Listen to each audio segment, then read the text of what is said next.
In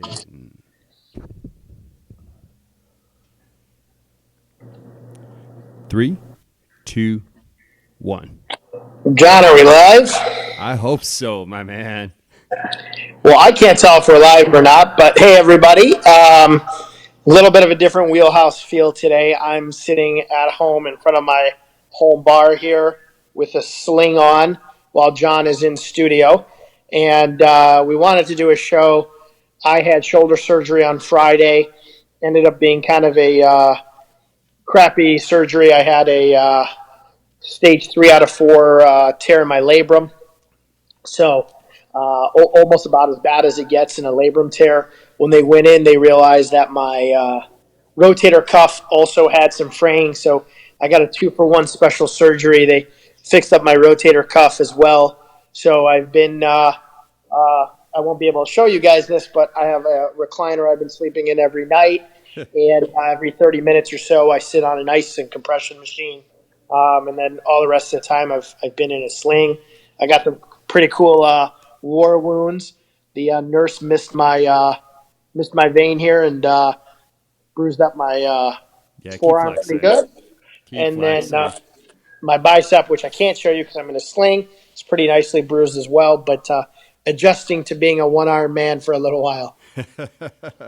So, all that being said, and that's quite a bit. I'm not discounting that, of course, but uh, now that you're a few days out, how you feeling? I mean, I feel okay. Today's the first day I'm off my Norco, which is the painkiller. I'm going to try to get in the office and do a little bit of work tomorrow, so I wanted to get off the painkiller. Sure. Some people love this painkiller. I freaking hate it. I think it sucks. It makes you drowsy, really upsets your stomach pretty bad. So I've been trying to get off it the last few days, and I'm in pain, but I expected this amount of pain, so I'm Sure. not too bad. I can't tell yet. My first follow up visit's on Tuesday. I can't tell how much I've progressed. Um, from my elbow down, I can use my hand pretty well now. I'm obviously not able to move my shoulder at all, but they've told me not to move it because basically what they do is they drill into your shoulder and then they reattach the labrum with stitches. So Oh, if you do a lot of movement in your shoulder, what ends up happening is you tear the stitches back out. So right. I basically kept this pretty close to my body. Putting contacts in one handed with your not dominant hand has been a challenge. So I got that worked out because my glasses give me headaches. But yeah, overall, not too bad. Oh, I got a good. couple shout outs that if you want me to give some shout outs, then you can give yours. Sure. Uh, my shout outs, obviously, my doctor, Dr. Sklamberg, total rock star. When I went to him in a couple seconds, he was able to tell me that he thinks it was my labrum. Did an awesome surgery. My dad, who's a doctor, was there, and he's like, "Yeah, the surgery was a pretty big one, and he did a really, really nice job." So, shout out to him and his staff. They're freaking awesome. He's a Good. rock star. My dad obviously took the day off to come. My mom came to the hospital. Biggest shout out to my mom, who, against my best wishes, I don't want her to have to stay with me every night. She's basically been here every single night. She refuses to leave. So, the middle of the night, sleeping on a recliner is kind of tough, and I got to re up my ice machine. She's been a perfect mom and taking care of me. So I know she watches the show. So thanks, mom. My friends, John and Sean, Lindsay's been here. They've been here. They've brought me dinner and hung out and taking good care of me. So I've had some good friends and Cool. people at work covering for me. So shout out to everybody taking care of me. I hate me, obviously, you know me well enough, and shout out to you for covering Wheelhouse for me Sure. and the clips that you have coming up. I hate sitting at home. It's driving me freaking off the wall. I think the worst part of this isn't really the pain; it's the sitting around with nothing to really do, Yeah. which drives me ape shit. Yeah. Yeah. It's driving me crazy. I can't wait. I drove today to a foot appointment. I had a foot operation last week. A lot Right. of people didn't know about. I Man. drove myself today to the doctor, and I was so happy to just drive a car and get the hell out of the house. Well, you seem in good spirits overall. I Yeah, mean, you went through a lot, and I know even though you described it, you're still kind of downplaying it. You sent me some pictures and such. You had a lot done, and it was between the foot, but then the shoulder, which is you knew that was going to be painful. But good for you, man. I'm glad that you're in such good spirits, and things seem to be progressing uh, Pretty well. I mean, you work out all the time and you keep yourself in pretty good shape. So I'm a big believer that that helps in recovery. Uh, and it's good to see you're smiling and laughing a little bit. Yeah, I mean, listen, you're in one of these situations where what the hell can you do, right? Like Right. you're just there's nothing you can do. I always say like you can't cry about this sort of thing. No. It is what it is. I knew it's going to suck, and it sucks, but I expected the pain, and I'm just glad that modern medicine's awesome enough that they can go in there, fix your shoulder up, and then I have cool things like this. For anybody who gets any surgery, apparently you can do this for your foot, your shoulder, your arm, anything. It's called a Game Ready ice machine. It's like an ice and a compression machine. It's a lifesaver. They gave me this little ice machine. I can probably take a picture of it and post it at the hospital. It's like this cool jet machine, which was okay. And then I rented this Game Ready machine. Shout out to Matt Nesat, who had the same surgery done and told me I got to get the Game Ready machine. This thing's freaking awesome. It just covers your shoulder, Mm. gives you ice and compression 30 minutes at a time. Wow. It's Nice. freaking, it's awesome. I have like 20 bags of ice at my house, but it's definitely the best thing. Brad just commented he loves the shirt. It's hard to put shirts on, so I'm in a t-shirt. This is my racing team, Round 3 Racing. Shout out to them. Brad, I always tease Brad all the time that I want a schmedium shirt because I like my shirts tight. So these Hmm. large shirts really kind of came in handy this week when I was able to actually finally dress myself in something other than a hospital gown. Uh, the back here And of the we all shirt, thank you. We all thank you for that. yeah. But yeah, otherwise, I mean, it's hard to. It's a life lesson. You can't. Shit happens, and if you're in shitty spirits about it, that Yeah. doesn't work well. My mom said yesterday, I think she's like, "You're like the most upbeat patient ever," and I'm like, I can't sit here and be miserable and make everybody around me miserable just because Right. I'm in pain. The Right. pain's going to be there, and I have to deal with this for the next, I don't know, 8 to 12 weeks. And they said I can't lift weights for 6 months, which was kind of the Really. saddest part for me. Was the damage was bad enough that for about 6 months I'm not going to be able to lift any weights. Wow. All right. Other stuff. Swim, run. Yeah, Yeah. I back to But just racing. We lifting. have a national championship in February, so I told the doctor all I got to do is make sure by February I can actually shift a race car, and then I'll be happy. I'm going to get a Peloton. I think in the next few weeks. I'm going to wait till Black Friday, Hmm. and my legs work fine, so I'll just get on an exercise bike and There you go. hopefully try to shed some weight because when you sit around, this is like a big health thing.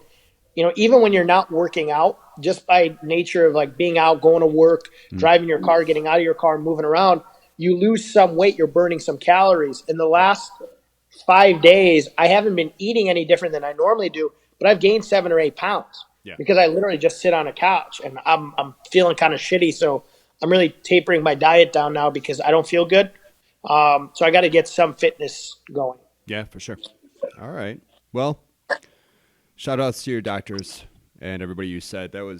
I'm glad that everything went as well as it did. And we look forward to, having you back here next Wednesday, of course. So, I'm excited for next Wednesday. yep, We'll talk about it at the end of the show. It'll be a double whammy, but I'll definitely be in studio next Wednesday. for sure. Absolutely. Any shout outs from you? Yeah, I've got two, actually. I've got one took place at the Hot Chocolate 15K. Chicago Police SWAT Sergeant Michael Nowacki. You might have already heard about this. I'm not sure. Um, he ran the 15K in full SWAT gear, so it's about 50 pounds worth of gear, busting out the 9.5 miles. And as he's coming up towards the finish line, there was a woman in front of him, a little bit in front of him, who had collapsed, cardiac arrest. Wow. So he was also, as well as a SWAT sergeant, he is a paramedic. So he and a fireman from Indiana gave her CPR, chest compressions, everything that was necessary. And she's going to make a full recovery. So when the ambulance finally got to the scene, uh, the EMTs took over. He then, after helping to save this woman's life, got up, ran the rest of the run, which was very short, But while he was doing all of this, he had put out a call. He had his radio with him. He put out a call, and his girlfriend, who is a Chicago police officer who was working the detail for the 15K as security, heard the call. She was right by the finish line when he got done, finished the 15K. He then got down on one knee and proposed to her. Oh, wow. Yeah, he had planned that. 15K, full SWAT gear, and oh, by the way, I'm going to save somebody's life, and then run another half a mile and propose to my girlfriend. That was a pretty freaking awesome day. That is for a him. event filled Wow, 15K right? there. Right, Yeah, right. but shout out to him for stopping and saving someone's life. It's Yeah. crazy. Unbelievable. He I just saw Maggie did the I was 15K. just going to say By your my shout out. second shout out, and the reason I know all about this, and she's going to kill me for doing this, I'm putting a picture up. You'll see in a minute. Maggie ran the 15K. She completed it without stopping at all, and she came in under her time that she had allotted herself. She did it in an hour 51. She wanted to come in under 2 hours, which is a big deal. And yeah, she knocked it out of the park. Killer. So yeah, Congratulations to her and shout out to her. I know she was absolutely. training for that, and Yeah. 9 miles is a long way. Whew, yeah. So that was so when we got together naturally later that day, she was so happy that she had done it and done well, but she was very upset she didn't know what had happened with this lady. She saw the whole incident, but she didn't know how everything had come out for this lady who had collapsed. And she saw a blurb on her TV and sent it to me saying the lady was fine and sent me the police officer, the SWAT sergeant's name. So I looked him up, and that's the shout outs. Very cool. Yeah. So Shout out to her for doing that. You're gonna have to absolutely. run it with her next year. No, I will if you will. We'll just put that out there. I'll run it. All right. I'll run it. All right. I like challenges. We'll have to put something on the line though to make it a little more interesting. Fine. So now we got all that out of the way. All your medical updates and such. Last Tuesday, I had a gentleman in studio named Dennis Rodkin. He is a real estate reporter, residential real estate reporter for Crane Chicago Business. And I was able to capture everything and then edit out some clips. I put one out last week just to let everybody know about Dennis. Great guy, super funny, great personality, but an expert in real estate. He's been reporting on it for 28 years, I think. So I sent you the clips so that you could take a look and we could discuss them because you too live and breathe real estate. You know the market inside out. I'm interested to hear what you have to say about what Dennis has to say. And this first clip, we were talking actually about the state of the real estate market in Chicago. So I'm going to run the clip for everybody, and then I'm going to come back to you and get your thoughts on it, okay? Cool. Back in a minute. We have a very weak real estate market, residential real estate market in Chicago. And what do you feel is leaning on that? Well, there are a couple of things. We have among the highest property taxes in America. Mm-hmm. We have the fear of further property tax increases, both in Chicago and in other areas because of the pension problems and other financial problems in the city and state. Right. We also have population loss. All of these are connected to one another. Population loss obviously diminishes the demand for homes. Another thing we have is, and this is true in most cities, is we have a big move from living in big suburban mansions to living in downtown condos, and that has hit places like Lake Forest and Burr Ridge, Hinsdale really hard. So those are just a few of them. We could go on for an hour just on this topic. So we are back, and Dennis's take on the Chicago real estate market is that it's kind of weak, and he listed some reasons as to why. So that being said, I'd be interested to hear what you had to say about the state of the real estate market, the residential real estate market here in Chicago? Yeah, so it would have been fun to be in studio and actually have this conversation with him in person, because I would have had some follow-up questions for him. I tend to disagree with him on this first one. I think terming the real estate market in Chicago as weak to me isn't necessarily the correct way to define it. I can understand it being a cooling market, and that may be what he was getting at. When somebody says something is weak, I'd like to know in comparison to what? To what metric, really? So when you look at Chicago, I like to compare Chicago to some big cities. So you look at New York, San Francisco, maybe even Miami or LA, and then you want to try to compare it to something that's similar. I think Chicago is dramatically undervalued compared to some big cities. If you go to San Francisco, the price per square foot is really high. LA, New York is astronomical. And Chicago has a lot of value.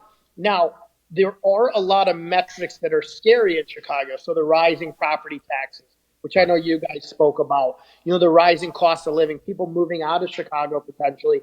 And there's no secret that's happening.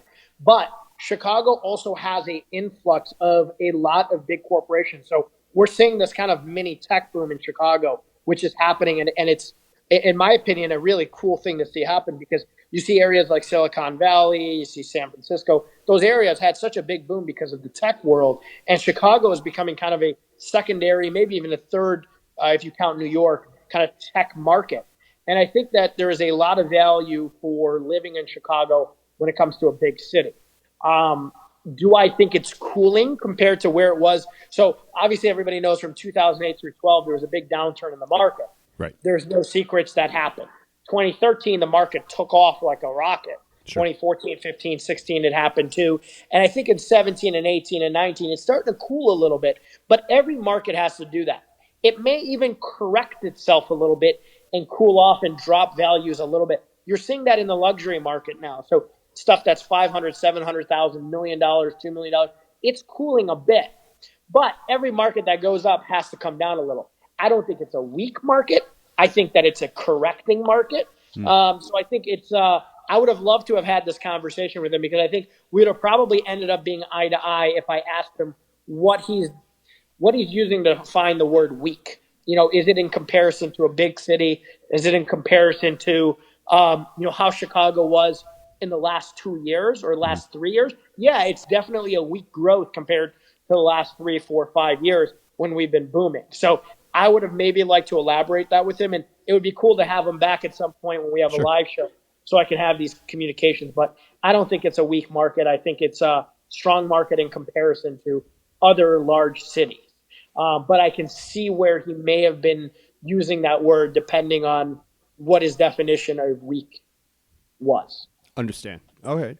Very good. So the second clip that we're going to roll out for everybody here, along the same lines, we were talking about some of the different reasons, taxes and cost of living and such that you just mentioned, what drives real estate markets in general. Sure. But I touched on something that I know we've talked before about off air as well as on air. And I asked him a question. He chuckled and then answered. I'm going to roll it out, and then we can come back to it and have that conversation. I'm going to roll it out. Perfect. What you do and what you write about and what you cover, and politics and taxes, they all hold each other's hands. Yeah. Basically. So when you are writing about and talking about real estate, just like I did, you cross that line real quick. In your coverage, have you seen, I was born and raised here, so this has been an ongoing, seems like forever, since I can remember, property taxes and that balance.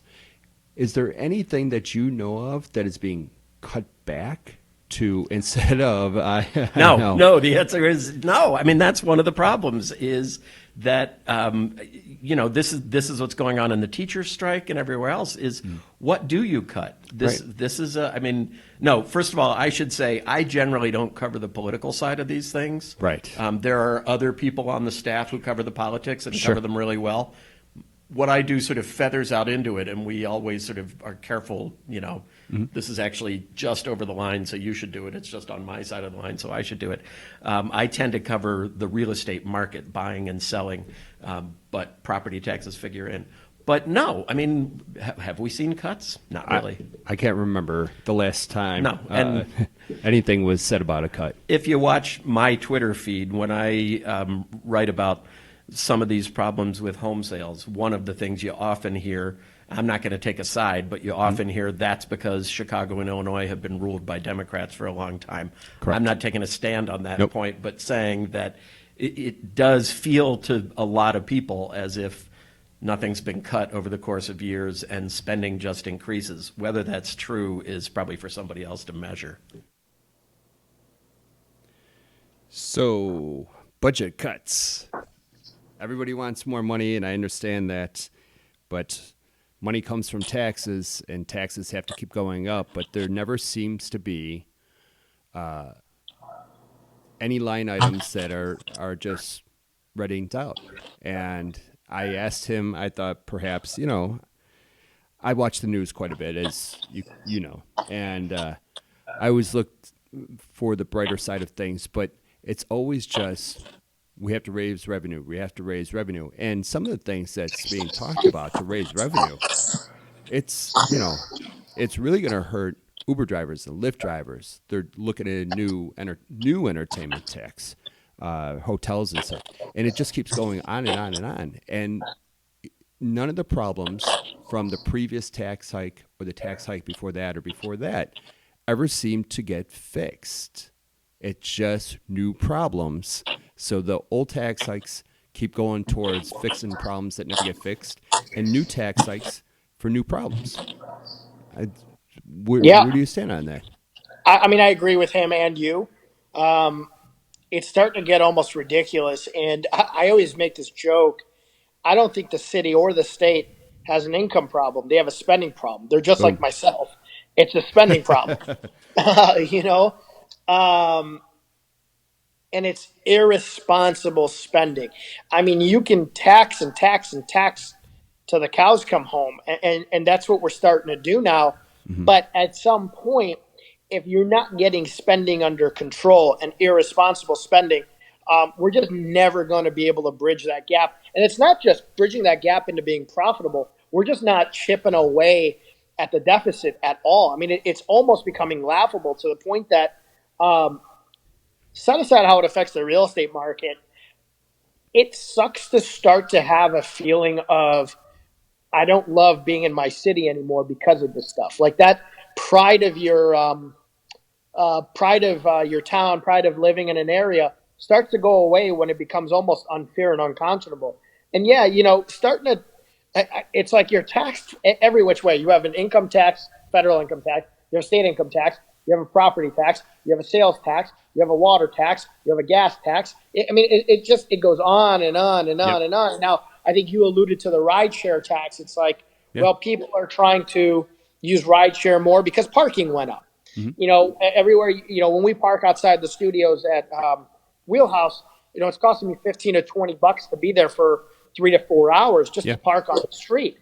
And, somebody who lives in the city might say, okay, this makes no sense to either have a car or, to drive my car around. So let me rideshare. Well, now you're going to hit them with that as well. Yeah. It's at some point, it's going to become unconscionable. Actually, the only thing that I've actually seen the state reduce the cost of is filing LLCs, which is, and I'm sure there's a handful of things, but the cost of owning a corporation now has reduced itself in the last few years. We joke in the office, it's the first thing we've ever seen get reduced from a cost standpoint. And I'm sure they make it up somewhere else. Sure. But yeah, it's unconscionable and it's getting silly. And it really is going to take a real look into the spending problem we have, not really the income problem. The city makes a lot of money. The state makes a lot of money. And we're taxed to the gills in every which way. It's a spending issue. And I don't know if the new mayor is going to have it right when it comes to the city of Chicago. I watched about 10 to 15 minutes of her budget plan. Parts of it I thought were how do I say, fashion forward and well thought out. Parts of it, I was like, well, you're doing the same thing everybody else did. You're taxing and you're not really cutting the spending where spending needs to be cut. The one of the things that I saw when it comes to real estate, and we were talking about real estate taxes and hikes and such, is there's now going to be a real estate transfer fee. So I believe it's whoever is doing the selling. Let's say 100,000, just for a round number. They're going to be paying an extra half to a full percent in fees as a transfer fee, which is just the same thing to me. You already It's have a them in tax, right? Chicago. So, Well, so then the it's city going of up then. Chicago, yeah. So this has been kind of so right now. If you're a purchaser in the city of Chicago, Yeah. it's $7.50 for every $1,000 you spend is the city, state, county tax. We Okay. call it the Welcome to Chicago tax, and it doesn't matter if you buy one house in Chicago, two houses in Chicago, three houses, or 100 houses. Every time in Chicago, every time you buy, you have to pay that. Sellers also have to pay a tax, but it's getting outrageous because that's already a outrageous number. So a lot of times when somebody's buying a house right now and they use a low down payment option or they get a credit back at closing, we can Right. minimize their down payment pretty dramatically so that it makes sense for them to become a home purchaser. But when you're charging them another $7.50 for every $1,000 a home they're buying to live in the city of Chicago, that's Yeah. outrageous. It's and the problem becomes when Chicago and Cook County do something, it almost becomes a monkey see, monkey do with collar counties as well. Yeah. So it affects a lot of collar counties. Right now, Cook County property taxes went up. So you're seeing them go up in DuPage. Lake County, nobody really talks about this in Cook County. Lake County's property taxes are worse than ours by a large margin, but they're going up. Everybody's property taxes are going up, and nobody's cutting the spending. Our law firm, we appeal property taxes.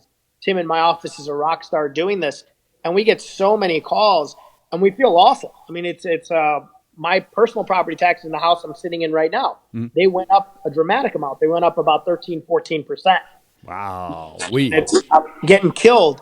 Yeah. And what really sucks now too is if you're paying more than $10,000 a year in property taxes, that's all you can write off. So before you were able to write off the whole property The whole tax, thing. you Yeah. can't. You know, and in Lake County and parts of McHenry and DuPage, which have very high property tax rates, you could be owning a $250,000 house and you're paying more than $10,000 a year in property taxes. That really stinks. Yeah. Wow. All right. Going back to the parking, and I know we talk about this, and you made mention. So we're paying for parking outside, roughly $20 per car, let's say, just to be here on Wednesdays. And those cars are sitting on streets that were paid for by taxes. So all you're doing is lumping on And to, we pay a city sticker oh so yeah, that we can be in the city yeah, and have that car. yeah, And when you buy a car in the city of Chicago, you got to pay the sales taxes on the car that you bought for the city of Chicago. yep. Yay. All Oh, right. one more thing, and this is a Yeah, bring bone it, I have to pick with Illinois. This one really please. pisses me off as a car guy, and I've seen a lot of articles shared. So starting on January 1st, if you purchase a car, Mhm. if you bought a car and you're trading your car in used, Mhm. what used to happen is, let's say you're buying a $60,000 car and you're trading in a $40,000 car. Okay. You would only pay taxes on the difference. So you'd get a $40,000 credit on your taxes on your trade-in. So you'd pay taxes on 20 grand. Right. That starting January 1st has now gone away. The maximum credit you can get is the value of a $10,000 car. So if you trade in a $50,000 car and a $70,000 car, it's like you're trading in a $10,000 car. So not only are you taxed when you Wow. buy it new, not only are you taxed when you buy it used, you also don't get the tax trade benefit anymore in the city of Illinois. So used car dealers are really going to be hit hard. And this whole car market of people trading in cars Right. is really going to take a huge hit in the Yeah. state of Illinois because people are going to say, well, F that. We don't want to trade our cars in anymore. We'll just go sell them private party because we don't necessarily get the tax trade benefit that made the difference of the lower amount you would take for Sure. a traded value. So that's a really stupid tax. And it's really going to hurt small business owners. And I have a couple friends of mine that are car dealers, small business owners. It's really going to mess them up. Illinois is, they're basically triple taxing you on a car purchase. Wow. It's effed up. Yeah, that is. I didn't know about that one. I did know about, well, things we already just covered, but yeah, that's So gonna totally run if up you're your gonna estate. trade in a car and you're Do it. thinking of trading in a car, do it now before January 1st. Yeah, If you have a car that's more than $10,000, because you don't get the full trade-in benefit after and that. that's statewide. It's a State, state tax. it's Yeah. a state, it's a state tax. Damn. All right. Yep. We got one more Cool. segment here where there's a particular neighborhood that I really like, and we talked a little bit about that, but also some of the different neighborhoods around the city, and got some thoughts on different areas as far as price points from Dennis. And again, I'd like to hear what you have to say. Here we go. Yep. Roscoe Village. Uh-huh. I don't know what it is about Roscoe Village. I just love it. It's quaint. Well, it feels but like a it's- village, right? I It mean, it kinda really does. does. That's one of those, they used to say Chicago's a city of neighborhoods. Yeah. And they were these ethnic enclaves, all sort of, and Yeah. this, while not an ethnic enclave, does feel like a separate little, I think Roscoe Village is cool. It does. Not that I think about it morning, noon, and night, but but anytime I'm around there, we always enjoy ourselves. I always Yeah. like it, feel comfortable. Yeah. As far as real estate and pricing and such, it's very well established. but Yeah. Is it just sort of It's mostly leveled off. The boom in Roscoe Village would be just before and just after the boom, the housing bust, I think. Okay. I'd have to look at the numbers really, but I mean, it really sort of started developing its own identity in the early 2000s and snowballed after that. Yeah. Nothing has happened to turn it down, but it just hasn't, gone on fire like the West Loop. I used to think, oh, I've got to be as close to the lake as I can. Those are really the hot neighborhoods. This is quite a while ago. Yeah. Now, people who are shopping by what they spend can go farther and farther west than they did before, and find great sort of revived neighborhoods where 15, 20 years ago they wouldn't have found those. These neighborhoods were still sort of waiting to They were, revive. right. So that has taken some of the pressure off a place like Roscoe Village for good and for bad. It means that prices, if I'm a seller, it means prices haven't gone up as much as they might. Sure. But if I'm a buyer, it means prices haven't gone up as much as they might. They might, Yeah. right? And it's not that anything is coming down necessarily. Right, That yeah. It just sort of leveled off. Yeah, And- it's and nice to see those do. things happen. It's Yeah. just, you notice the West Loops of them. Gotcha. Okay. So Roscoe Village is one of my favorites, and I know you do a lot of work in the village, so that's why I picked that particular segment. What are your thoughts on how things have been as far as price points in Roscoe and activity and such? Yeah, so it was interesting you picked that because it is one of my favorite neighborhoods in Chicago too. I agree with him that it's a great neighborhood. The value is really skyrocketed a few years ago. I actually pulled the data after knowing this clip was going to come. And in the last year, property values have gone up 1.1%, but the year prior was 4%. Wow. The year prior to that was like 7 or 8%. So it's kind of what I said at the top of the show. It's more kind of a cooling market, I think. But I love where it's located. And I say this about neighborhoods and cities all over the state, actually anywhere in the country, where you're kind of you're tucked in between really booming areas. So, you have Lakeview, Lincoln Park, you have, Logan Square, Wicker Park, Bucktown, all those areas that kind of encompass North Center area that kind of encompass or surround Roscoe Village. So you have a lot of really cool neighborhoods Yeah. right around there. And they themselves have really cool restaurants, bars, parks. So I'm a big fan of Roscoe Village. I think there's a lot of value there in the single family market still. I just had a client of mine buy in my opinion, the one home that I think has been almost a steal. Because I tell everybody you're buying fair right now because it's still a seller's market. But it was the first deal this year that I think was really a steal for a client. And he bought a single family home in Roscoe Village. And I told him I just see the area not only continuing to appreciate safely, but also having a safe market where I don't think there's going to be a big downturn there. Love Roscoe Village for a million reasons. Excellent. Very good. Yeah, so Yeah, with Maggie just this, said, Mo, John and I need a 2 bed, 2 bath in Roscoe. we Well, do. you got it. I will find one. I think honestly, I think you're in an area where you're going to be very value protected. You can walk to so many things. You're Yep. near the expressways, so if you got to jump on them to either get back to the city or get further north, Sure. it's really really easy to do. So I'm hot on Roscoe Village. The conversations that Maggie and I have been having, Roscoe Village continues to come up as far as when we when we decide what we're going to do. That's one of the first places we're going to take a look at is Roscoe. With that being said, our friend Tim said that property taxes are very low in Arizona. He's asking us to come to the desert. So, can you find us a 2 bed, 2 bath in AZ and a 2 bed, 2 bath in Roscoe Village and help me rob a bank? Well, I'll tell you what. If we found a nice vacation home in AZ, maybe I'll go halvesies with you. Oh, I now we're talking. First of all, I already hate this fall winter. Like I'm Yeah. looking out, it's turning dark already. It's what Oh, yeah. 3:50 here. Yep. It's bullshit. Um, but yeah, I mean, property taxes are crazy in Arizona. They're crazy low in Florida. They're crazy low in so many places. Yep. We're getting murdered on Yeah. every which way. I bet, and I don't know this. I bet Arizona's sales taxes and income taxes are far lower than ours too. I'd be willing to bet, and I know Tim's watching, so if he can throw a message up there and let us know, because he's very He goes lots educated of on banks. Chicago. Oh, he just said lots of banks out here. You're Very gonna good. have to wait. You're gonna have to wait about 4 to 5 weeks so I can be your getaway driver. Oh, very That's good. what I'm All doing right, now. cool. I like it. I like it. But he touched on a couple other areas like West Loop, and He there's did. a lot of really nice booming locations in Chicago. I think Old Irving is one of those areas of Chicago right now that's booming like crazy. I almost think way too fast. Single family homes there are starting to get into almost ridiculous values, Really? similar to Lincoln Park values for Okay. parts of um, Old Irving. They have big lots, so a standard Chicago lot's 25 by 125. You Yeah. got 50-foot, even sometimes wider lots out there.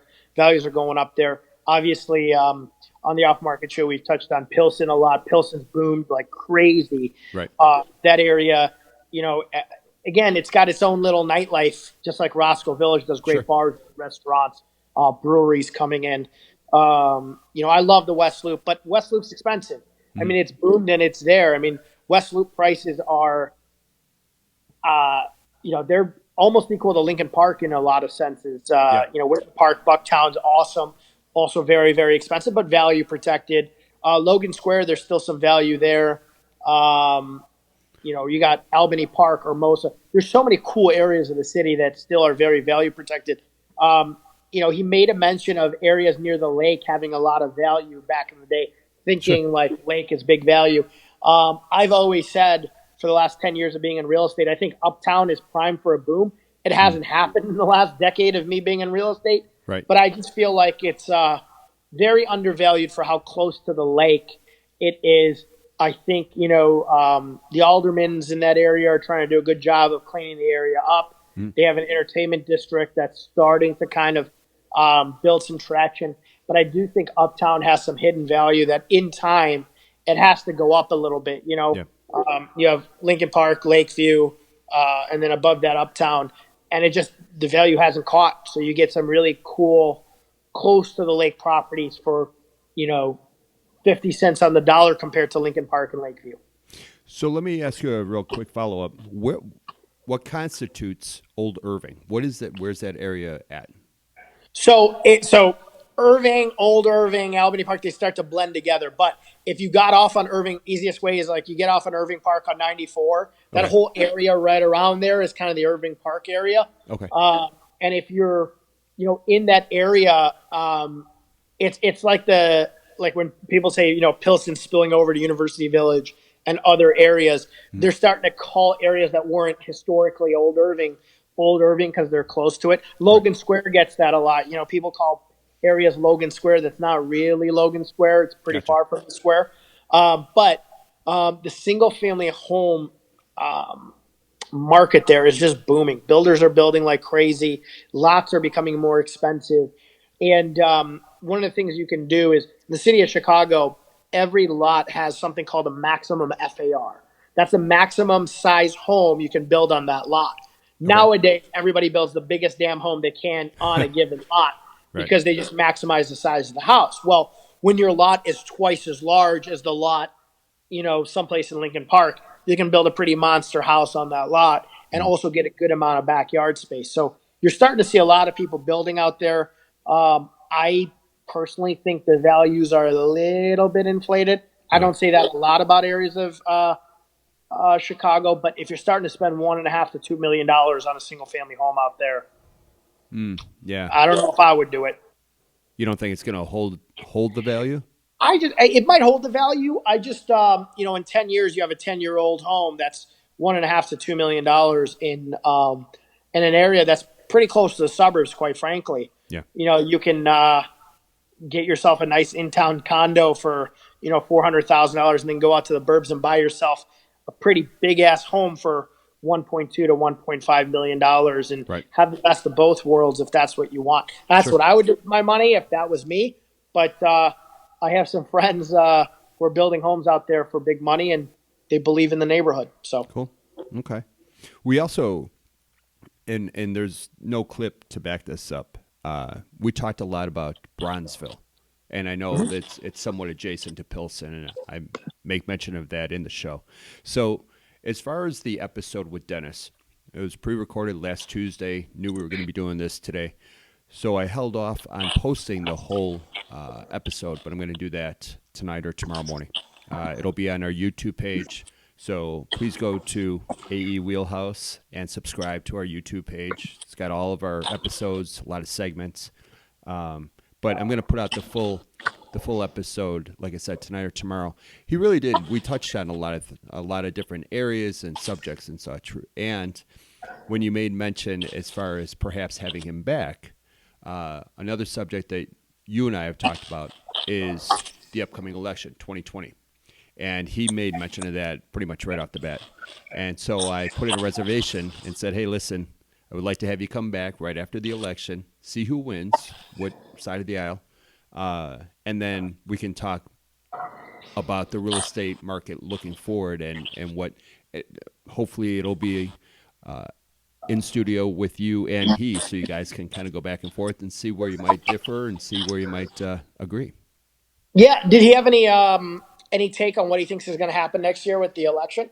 Well, that's he didn't want to get into that, but he did say sort of similar to what there's right now. It's just a weird time as far as what to do with real estate, whether it's your main residence, if you're considering selling but you're not 100% sure.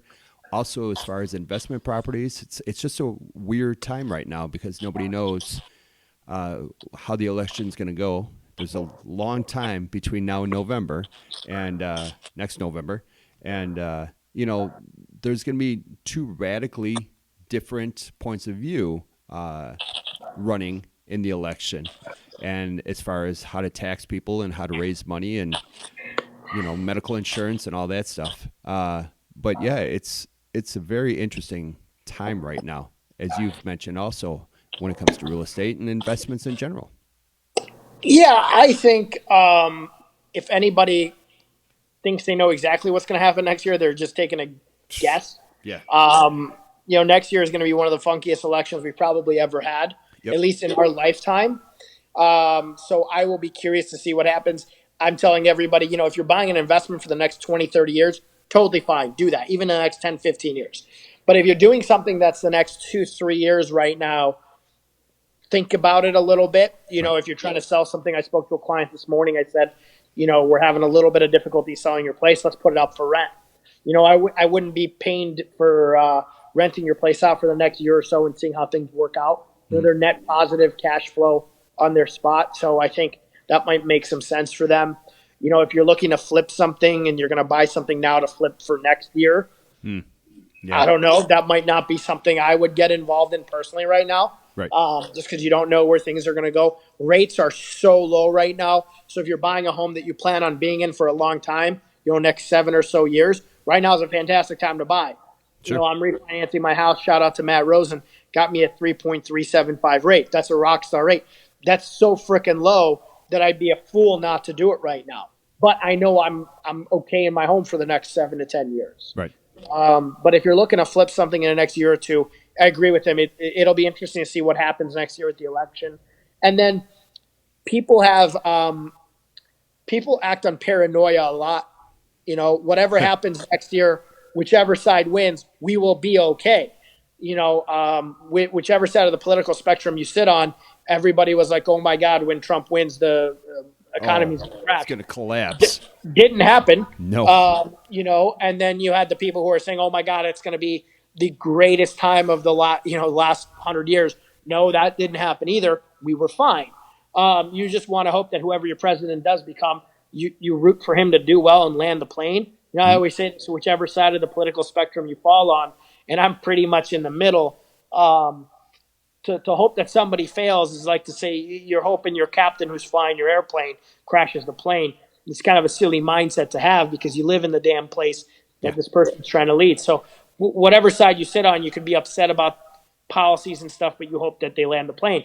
Next year, no matter what happens, whichever side ends up being victorious, know that we'll be okay.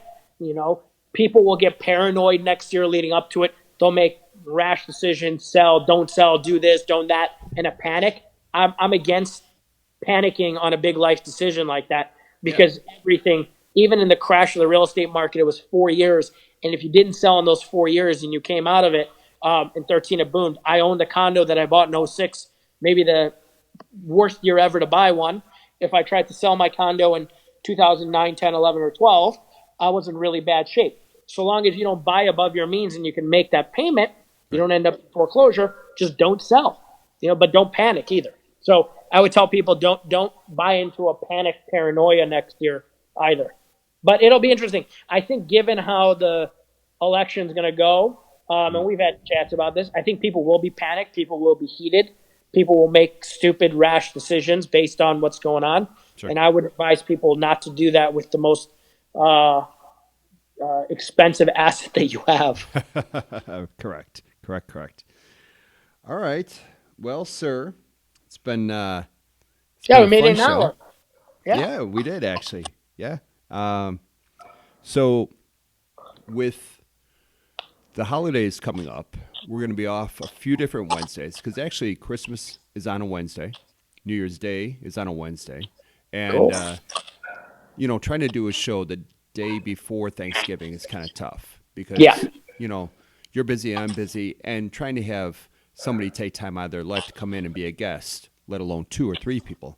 So we're going to forego that. But what we've decided to do is next week it's going to be a busy Wednesday here in the WheelHouse studio because we're going to do 2 shows next Wednesday, both live. I'm going to put up graphic number 1 and announce next week's early guest. We have Larry Potash. He is the Channel 9, WGN, Channel 9 morning news anchor. Really nice guy, very smart, great sense of humor, wit, and really looking forward to having him come in the studio, hang out with us for an hour or so, and just talk about his backstory, how he got into journalism, and how he landed next to Robin at the News 9 desk for as long as he's been there. We had Paul Conrad about a year ago, I think it was now. They get along great. They're good friends. And I'm just looking forward to having Larry come in. He also produces a show called Backstory. Just started, I think, six episodes ago. And he picks different points in history and kind of gets into details that maybe didn't make the mainstream story and really gives backstories on things that you think you already know about. It's really, really cool. Nice guy, very smart. It's going to be a great show. I'm excited about that. We got a famous guy on. I know. It's going to be fun. It's going to be really, really fun. He's a really funny guy. Yep. And then at 3 o'clock, special start time. Larry's going to be here. He gets up at like 3 in the morning, so he can do his early morning show. And he gets done, I believe, at 10. So we're going to do the early show at 11 a.m. So 11 a.m. with Larry Potash next Wednesday. And then at 3 o'clock, our normal start time, we have Mary Cousin. She is the founder of ShyTag. What that stands for is the Chicago Toy and Game Expo. I found out about this, and I can't wait to go. It's on Navy Pier. It's been going on for years now. I never knew about this. And basically what it is, inventors of games, board games, and toys from all over the world come in to pitch their games and show off to like Hasbro and that. But also, over the weekend, she opens up Navy Pier to the public, and you can go in and play all kinds of new games and meet the inventors. She named off a few different people that are there. Cards Against Humanity. The inventor of Cards Against Humanity will be there. I can go on and on, but that's the one that jumps out at me. So she's going to be here talking about some of the games that are going to be hitting the market in the years to come, and also about the show itself and how she got into that. It's really fascinating. So that is going to be our normal show at 3 o'clock. So we've got a full day of Wheelhouse next Wednesday. Yeah, cool. It's going to be Mill and John in studio for a long time, and I think we have the off market show after that. So Perhaps we do. yeah, It's going to be we're a going to have a long lot day. of filming, but that's going to be cool. I'm excited to chat with Larry. Paul was obviously one of the most fun guests we had on Wheelhouse in the last year and a half, and Yep. Larry's a funny guy. Tim mentioned Larry's so funny. He said he was the barber who cut Paul's hair with the Flow Be on Air. Yeah. So Yeah. cool to ask him about that. And then obviously, yeah, I'm psyched to talk about gaming and games Yeah. and Mary's for got. those that don't know Cards Against Humanity, Oh, it has blown up to a point that's insane. yeah. They actually made a very crazy political statement, anti-wall. They bought a piece of land and basically said, "Okay, you're going to have to take us to court to be able to build the wall, and we have a shit ton of money. So good luck." Really? I So didn't know that. yeah, kind of crazy if you Google that. Okay. The owners of Cards Against Humanity basically took this really fun game, which I love, Right. and blew it up, and they're almost billionaires, I think, at this point. But yeah, that'll be cool as well. Yeah. Very, very fun. So that, unless you have more to add, I believe No, that I'm gonna is you did great. You got through the whole show without crying once. 30 minutes, 40 minutes overdue for my ice session, so I'm Oh, going really? straight to my Yeah, you're straight to starting my to couch. fidget a little. Yeah, it's it gets really tight. Yeah. So I have basically 4 holes in here and a bunch of stitches. Gotcha. And it just gets really, really tight. And like I said, today's the first day off painkillers, so I'm feeling it. But like I said at the top of the show, no sense in crying about pain. It is what it is. It is what it is. All right. But So with that being all said, we will see everybody next week at 11 a.m. and then again at 3 p. Here in the Wheelhouse Studio for Mr. Modaka and I. We are going to sign out until next week. Hope everybody has a great evening, great weekend, and we'll see you next Wednesday. see you guys. In 3, 2,